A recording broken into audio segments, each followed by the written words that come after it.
Assalamualaikum warahmatullahi wabarakatuh.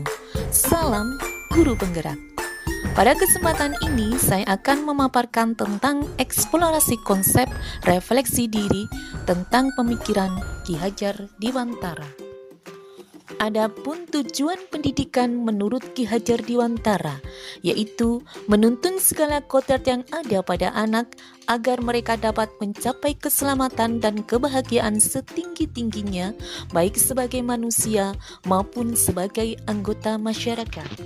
Yang pertama, intisari pemikiran Ki Hajar Dewantara tentang pendidikan. Ki Hajar Dewantara menjelaskan bahwa pendidikan dan pengajaran merupakan suatu usaha persiapan dan persediaan untuk segala kepentingan hidup manusia, baik dalam hidup bermasyarakat maupun hidup berbudaya dalam arti seluas-luasnya. Oleh karena itu, kita sebagai pendidik hanya bisa menuntun di dalam hidup tumbuhnya anak-anak kita.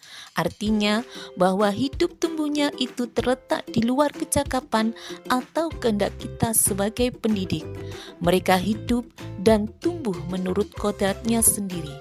Kita sebagai pendidik hanya dapat menuntun tumbuh atau hidupnya agar dapat memperbaiki lakunya, bukan dasarnya hidup dan tumbuhnya. Ki Hajar Dewantara juga mengartikan bahwa pendidikan sebagai suatu upaya untuk memajukan bertumbuhnya pendidikan budi pekerti, kekuatan batin dan karakter, pikiran, serta tubuh anak. Nah, pada kesempatan ini pula, saya ingin menjelaskan bahwa Ki Hajar Dewantara mengambil perbandingan contoh dengan mengumpamakan seorang pendidik sebagai seorang petani. Petani yang menanam padi misalnya. Petani hanya dapat menuntun tumbuhnya padi. Ia dapat memperbaiki kondisi tanah, memelihara tanaman padi, memberi pupuk dan air, membasmi ulat-ulat atau jamur-jamur yang mengganggu hidup tanaman padi dan lain sebagainya.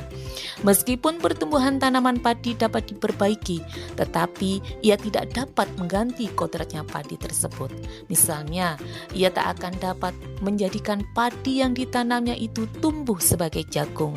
Selain itu, ia juga tidak dapat memelihara tanaman padi tersebut seperti hanya cara memelihara tanaman kedelai atau tanaman lainnya. Memang benar, ia dapat memperbaiki keadaan padi yang ditanam. Bahkan ia dapat juga menghasilkan tanaman padi itu lebih besar daripada tanaman yang tidak dipelihara. Tetapi mengganti kodrat padi itu tetap mustahil. Demikianlah pendidikan itu, walaupun hanya dalam menuntun, akan tetapi faedahnya bagi hidup tumbuhnya anak-anak sangatlah besar. Konsep merdeka belajar menurut Ki Hajar Dewantara selaras mendidik dengan hati. Menurut Ki Hajar Dewantara, mendidik dan mengajar adalah proses memanusiakan manusia, sehingga harus memerdekakan manusia dalam segala aspek kehidupan, baik secara fisik, mental, jasmani, dan rohani.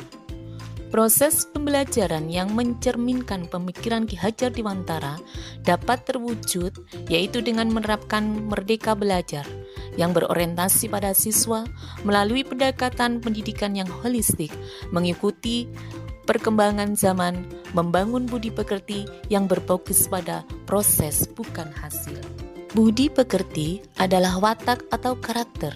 Kita sebagai pendidik harus mampu mengubah budi pekerti menjadi lebih baik. Menurut Ki Hajar Dewantara, budi pekerti ini tercipta melalui perpaduan cipta, karsa, dan rasa. Oleh karena itu, pendidikan harus mampu merubah budi pekerti peserta didik menjadi lebih baik. Untuk terwujudnya filosofi Ki Hajar Dewantara, pendidik harus bersifat among, pembelajaran yang sesuai dengan kodratnya, merdeka dalam belajar. Konsep pemikiran Ki Hajar Dewantara yang saya lakukan di kelas yaitu dengan memberikan pembelajaran yang berpusat kepada anak dan bermakna. Belajar dari berbagai sumber untuk menemukan hal-hal baru untuk diimplementasikan di kelas. Demikianlah paparan saya tentang eksplorasi konsep refleksi diri tentang pemikiran Ki Hajar Dewantara. Semoga kita menjadi guru sebagai agen perubahan dalam pendidikan. Salam guru penggerak. Wassalamualaikum warahmatullahi wabarakatuh.